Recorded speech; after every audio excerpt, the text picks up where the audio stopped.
Well, good morning. How are you? I want to talk to you today about how God speaks to me and how God possibly could speak to you and what you need to be looking for to hear from God. But I can't leave this world without telling you how God, Jesus, speaks to me through God the Holy Spirit. There are 5 spirits that are working in your life, in my life. One is Satan, of course. There's no balance with him. Jesus touched his head, and he's been messed up ever since. He's either trying to get you to kill something or someone, or he's just subtly getting you to get off of God's will, get you distracted in some way. There is the law. It's something that Christians are to avoid with, like the plague. The law is very cranky. It's always going to tell you you're going to die. You're going to die. If you do this, it's over with. And they're real cranky and mean-spirited. Jezebel, it's all about porn, old flames, trying to get you to go backwards with friends or whatever. But it's a lot of porn that you'll see. There's also this goofy spirit that just says nothing and just this crazy dream, and it has no rhyme or meaning or whatsoever. But it's a distraction, what it is, and Satan can move in and try to do some things to straighten out this goofy spirit, And of course, there's the Holy Spirit. It's just wisdom. Very not judgmental so much, but warning you, to stop this and everything. And, that's the point. If you're in church and you're flirting with all the girls and trying to pick up girls or whatever, and you're married, or you're studying porn, and you're drunk every night, don't expect to hear from God, The only thing you're going to hear from God is this: stop. You need to stop what you're doing. You're way off, because God can't use you as an example to do anything, because He can't have that in the church. And a lot of people will get sick and leave the church, leave the earth, who don't correct themselves. God is not going to embarrass Himself with that kind of stuff. But the Holy Spirit is different, wisdom and warning. The only way to separate these spirits is when you have one, a dream, it doesn't matter what it is, from Satan or wherever, from his kingdom, you ask, God, where's this from? Where's this come from? And He'll tell you fire or the cross, That's the way He talks to me. It's either fire or cross. And but Satan will only do it once or twice, and then he's a hit and run kind of thing. Jesus is over time, the same message, different ways sometimes, and it's over and over. But don't be afraid to say it. Tell me again. He'll tell you 10 times if you want, because it's important. He wouldn't be saying it if it wasn't important. So it's over time, where the Holy Spirit will, and Satan and his kingdom just once, and they're gone, and you don't know what's going on. But they'll tell you, the Holy Spirit will tell you many times. White dog. If you're dreaming about a white dog or having a vision about a white dog, I've even had one jump out of a lady's car at a 4-way stop and run right towards me. And white dog is sickness. Sometimes you can pray it away, but you know that it's coming. A coyote. If you got a coyote in your yard, or you're seeing a coyote, it's kind of weird, you're at the park or something, poverty's coming, and you need to figure out why. ASAP, what am I doing wrong here? Why is this coyote here? Why am I going to suffer some poverty? That's poverty. A deer. You're dreaming about a deer. I've dreamt about deer several times, and people die. My dad died. The deer got caught in my fence. There was no escape, and my dad died. I had one jump over my sister's grave before the funeral, big buck.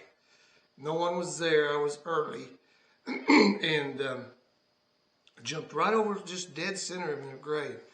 And when the people got to the funeral, I said, someone's going to die that she didn't. And about 2 weeks later, her ex-husband died suddenly. So a deer is death. Now, these are for me. You know, God may be talking to you different ways. This is just, I'm a country boy, I live out here in the country and stuff like that. This is what I see all the time, you know. You may be a mechanic, you know, you see different people or automobiles and things you just can't fix, and some of them just snap together, you know, or things like that. God's talking to you in a way that you got to pay attention to, and only you would know that, you know, not I. Soul taps. Let's say you're at Lowe's or somewhere and you're thinking, I got to buy a refrigerator, a new refrigerator, and I don't know which one to buy. So you say a little prayer, God, should I buy the LG or the Whirlpool? I don't know. And you're thinking in your prayer, you're going, should I buy the LG? And all of a sudden, you feel yourself moving forward. That's what I call a soul tap. You don't move, but you feel like you're moving. You go, ooh, what was that? You feel like maybe you were sick or having some kind of spell or something. But, you know, when that happens dozens and dozens of times, you realize that, you know, you're not dying to have a heart attack or anything, but God's talking to you. And of course, you go with the LG because you're moving forward, you know, and that's how God speaks to you in a soul tap. Me in a soul tap. Let's see. There was another one. You're going fishing or you're doing something, you know, and you catch a large amount of fish or a great big fish.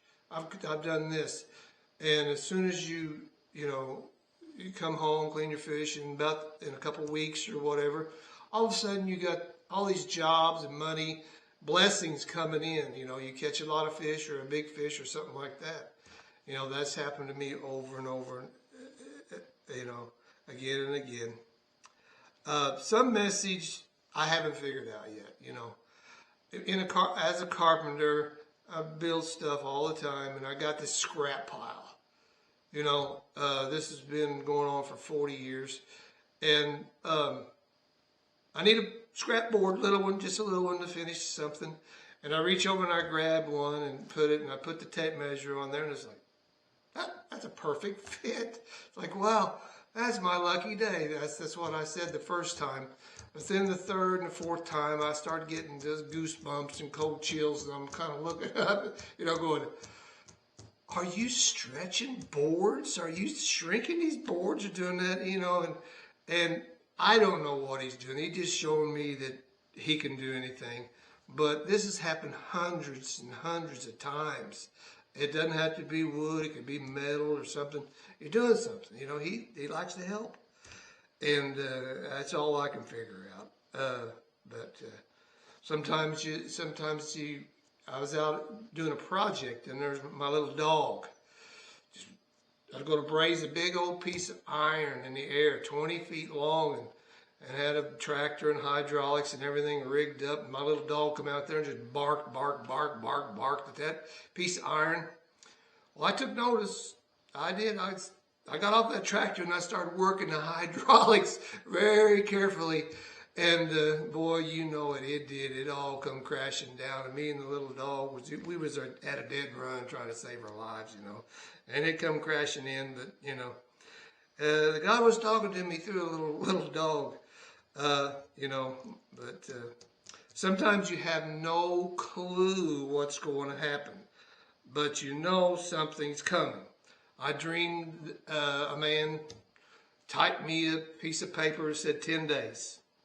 That was it. Okay, Lord, I don't know what this is. What is this? Not a peep. Just zip. He zipped it. So anyway, it was September the 1st, and I counted the days, 10 days, and of course, September 11th, my mother passed away. And that was an incredible experience. It was supernatural. God showed me all the details of that. There was angels involved, and there was just spirits involved all over the place on that one. But that's another day. Sometimes you don't know why. You know, God told me to do something for 20 years. That's 20 years, and it's like, okay, I'll do this, I'll do this. And for 20 years, I kept doing it, just like he said. And one day, bam, bazinga. I mean, a huge blessing fell in my lap. I mean, it was life-changing. And I was like, I'm glad I did that, you know. But it's persistent. God will just keep on telling you, you know, that, you know, sometimes you don't know, have a clue. It's just, you're just doing it and